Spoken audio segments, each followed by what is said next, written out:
Apuntes generales sobre subgéneros periodísticos. El editorial.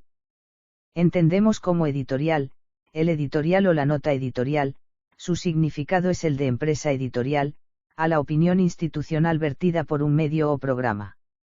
Jamás lleva firma, salvo circunstancias excepcionales en las que la magnitud del tema conduce a que el director editorial, únicamente esta figura, entienda como sustantivo reforzar el compromiso con la opinión vertida. Como ejemplo, vale citar que en los últimos años hubo un solo caso en que Ernestina Herrera de Noble acompañó con su firma un editorial de Clarín, El fin de la dictadura militar. El lenguaje de una nota editorial está revestido por todas las características que hacen a una opinión institucional. Esto significa una construcción periodística de estilo marcadamente formal, síntesis previa resumiendo la historia y coyuntura del tema de que se trate, ausencia, por lo general absoluta, de definiciones contundentes, y cierres que invitan a la reflexión, habitualmente, en tono de interrogante o apelando a la serenidad reflexiva. Emplea casi siempre una fraseología extensa, con largos párrafos en los que van enganchándose datos y contextos. Una nota editorial nunca emplea retórica inflamada ni pontificante, ni tampoco incurre en excesos de adjetivación. Las únicas excepciones en ese sentido pueden encontrarse en las publicaciones partidarias y en las de marcado sesgo ideologista. Una nota editorial jamás se aparta de la línea ideológica del medio que la propaga. En los medios radiofónicos y televisivos es habitual que el peso periodístico y opinativo de los conductores nominalice la nota editorial respecto de un programa determinado, aunque no en torno del medio. Alfredo Leuco, Eduardo Aliberti, por citar a algunos de los editorialistas más conocidos de los medios audiovisuales, expresan editorialmente la opinión de sus programas más allá de lo que vuelquen sus columnistas fijos o eventuales. Por tanto, se convierten en editorial firmado. Pero no lo son respecto del medio en que están insertos. La columna de opinión. Entendemos como columna de opinión a los razonamientos y juicios que se vierten sobre cualquier tema a título personal, en formato periodístico. Las columnas de opinión siempre llevan la firma de su autor. En el caso de los medios radiales y televisivos, salvo aisladas excepciones, de personalismo frenético, obviamente la aportación de responsabilidad queda registrada por la voz o la imagen. El lenguaje de una columna de opinión, al contrario de la nota editorial, se permite construcciones y licencias periodísticas de todo tipo, metáforas, juegos de palabras, ironía, frases de impacto, etc. Estilísticamente, el columnista puede otorgarse lujos que le están vedados al editorialista, cargas de adjetivación, o las ya mencionadas pontificación y retórica inflamada, lo cual no significa que se trate de recursos aceptados o sugeridos. Aunque ello se verá reforzado como concepto en el ítem aspectos comunes de los subgéneros periodísticos, valga recordar que en ningún punto del ejercicio periodístico son recomendables los excesos.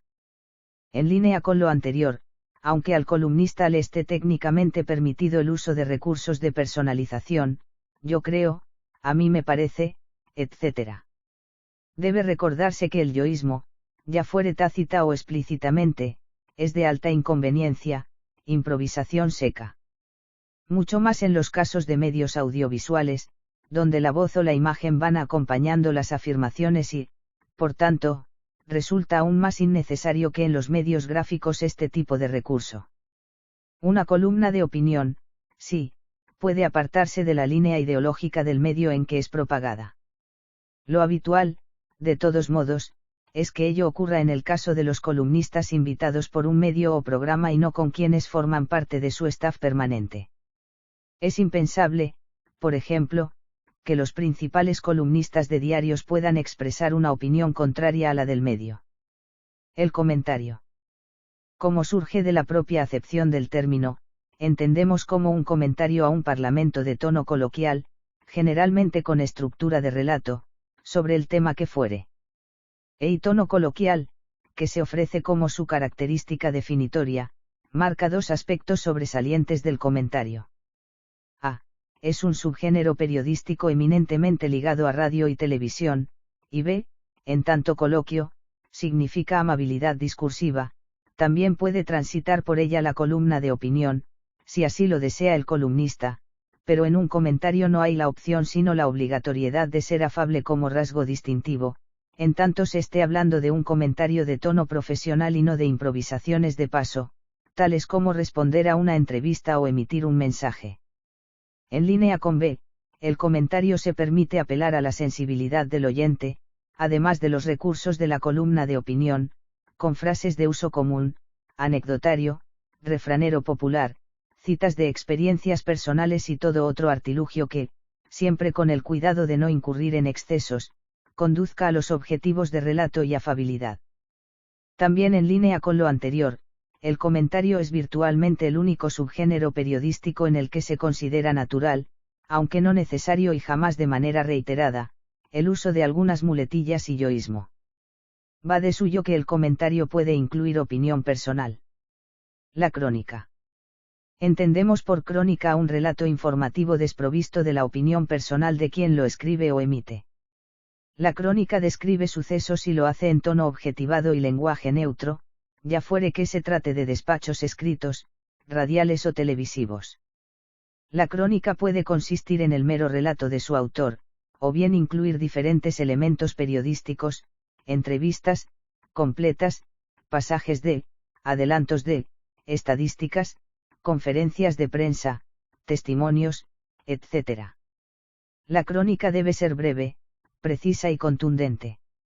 En los programas radiales, nunca en los servicios informativos, que se remiten a la mera consignación de los hechos y carecen de conductor, y en algunos programas y noticieros televisivos, que sí trabajan el rol del conductor, opinador, puede ser habitual que la mesa de conducción, sobre todo en los casos de coberturas de manifestaciones callejeras, hechos de gran impacto público, declaraciones de personalidades importantes y otros por el estilo, inquiera al cronista sobre su percepción de climas, cantidad y composición de gente, expectativas, etc. Es solo en esos casos que el cronista puede verse habilitado a la opinión personal, bien que únicamente en lo relativo a la /Santiago pregunta /Santiago que se le formule /n y siempre con dependencia de la estructura de relato objetivado. Por caso, un conductor puede requerir al cronista que informe sobre si en una marcha de protesta se percibe clima de violencia. El cronista podrá brindar datos de apreciación personal, consistentes en si los manifestantes portan elementos de agresión, tipo de consignas que se entonan, operativo policial, párralos de discursos de los que pueda estar al tanto, etc. Pero en ningún caso opinará sobre antecedentes de los partidos o grupos convocantes, de figura alguna, ni en torno de nada que suponga invadir ni acerca terrenos propios de editorialistas, columnistas, comentaristas o conductores. En el caso específico de la radio, y también, aunque en menor medida, de la televisión, debe tenerse presente que todos los mobileros son cronistas, pero no todos los cronistas ejercen siempre de mobileros. Un cronista bien puede efectuar su cobertura desde estudios, mediante grabación o en vivo, tras haber registrado los hechos en la vía pública.